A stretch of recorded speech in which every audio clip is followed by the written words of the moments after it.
Today, we have Alan Durant.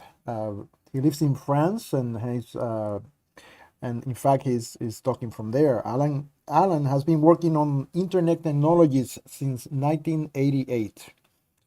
He was a pioneer in the standardization of IPv6 and authored numerous RFCs and IETF documents. Alan worked in academia and the industry. He joined ICANN as a staff member in March of 2015 and currently serves as a principal technologist in the CTO office. Alan's responsibilities include applying expert technical knowledge and experience to improve ICANN's technical capabilities and stature. Today, I invited Alan because we kept hearing about this new IP thing, and I know he authored a paper on it, and he was kindly accepted our invitation today. And with that in mind, Alan, the floor is yours. Thank you. Thank you, Eduardo. So yes, we keep hearing about new IP in the press, and if you read about it, it's either simply smoke and mirrors, or it is the next best thing since sliced bread. So I embarked in a journey to write a technical paper to analyze what it is and what it is not.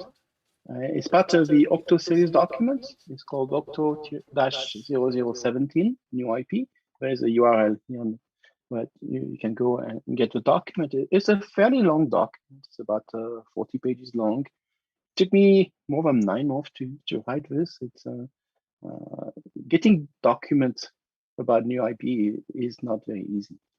So I'm not going to go over 40 pages of technical analysis today, but I'm simply going to set the stage and take a deeper look at the context of this and what would it change, and what are the promises, and what are the consequences of some of the choices. But also, most importantly, I want to set new IP against what we have today, the internet with IP.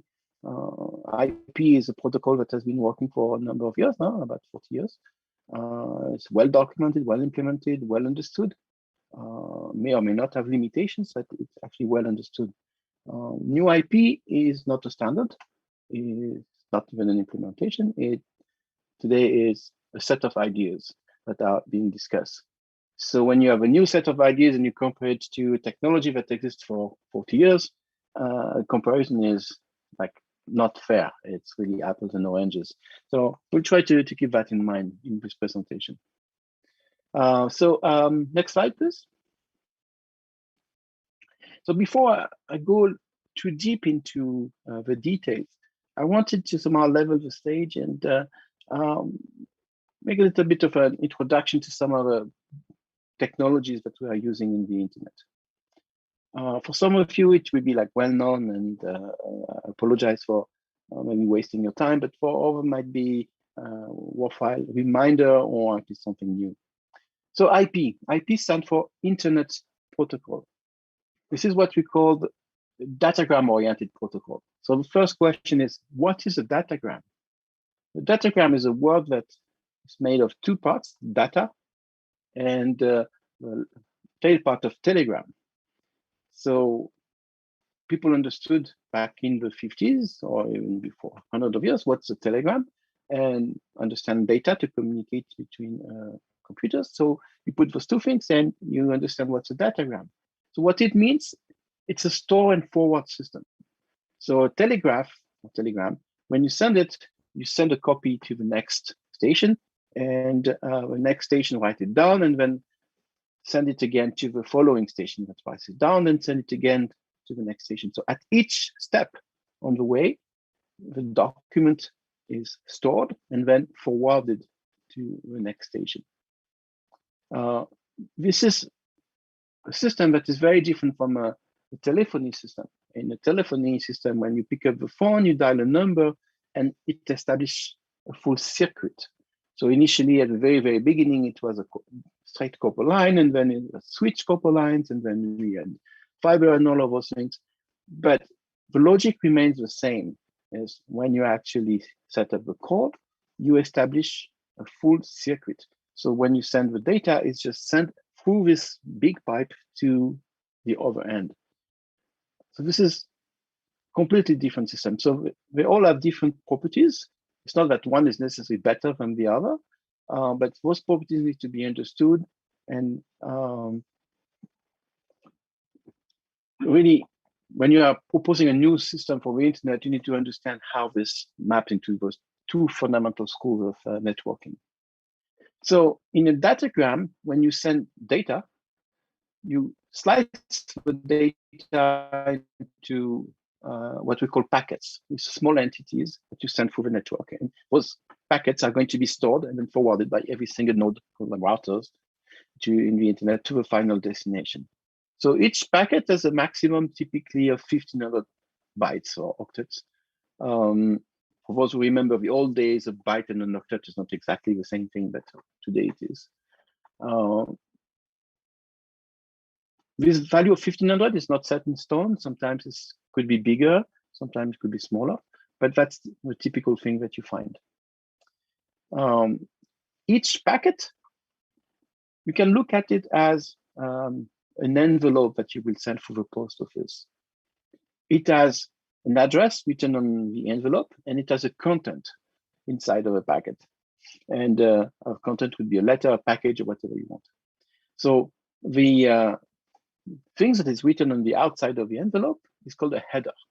It contains enough information for every single router on the network to find the next hop.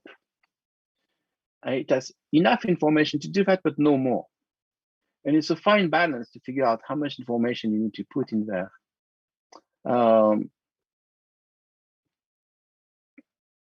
In a circuit switch network, which is a telephony network, as I mentioned earlier, you don't have this logic. Once you have established the virtual circuits at the very beginning, then you have a pipe, and whatever you put in the pipes ends up on the other side. You don't need to chop into packets or anything like that. You don't need to have extra information on the different packets. You don't really have packets.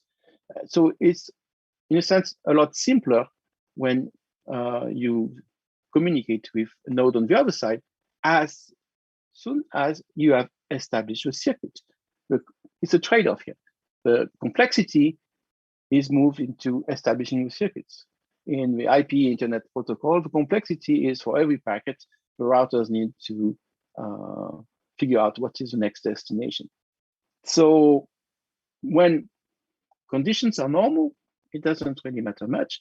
When network degrades or there's some failure on some routers, being able to reroute quickly is actually a very good property. But the price we pay on this is that routers don't have a lot of information and they do minimum jobs. So when you want them to do something more complicated, it has been difficult to deploy. So this is really the two type of networking paradigm that have been used.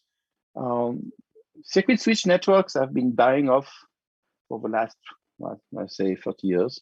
The Datagram and the Internet Protocol has been really the dominant force, and even voice, who has classically transferred over virtual circuits or circuit switched network, is now carried over IP. And best example is now you are hearing my voice over Zoom, and all this is running over the internet. Nobody makes any claim today that you cannot have a video conference or a voice call over the internet. It just works.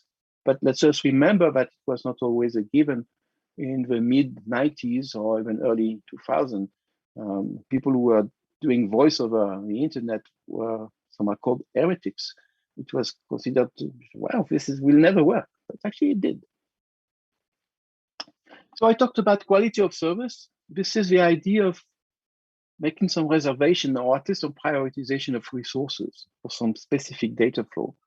So let's say that you have your video conference and people were saying, oh, you need to reserve bandwidth for video conference so that the quality is perfect. So you need to build a network that is going to allocate you this specific bandwidth, and nobody else can have it.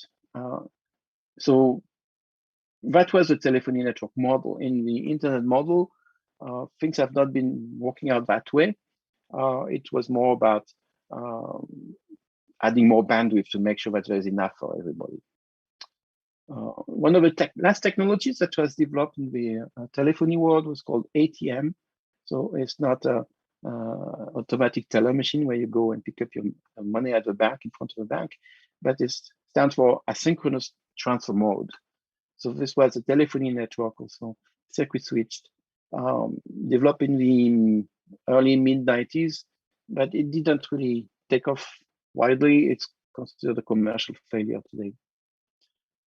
So all those technologies have been in different bodies. All the internet protocols are developed in the IETF. The engineering protocols are developed in the ITU, from International Telecommunication Union. And some of them have been developed at ETSI, for the European Telecommunications Standard Institute. So that's really the context of all of this. Next slide.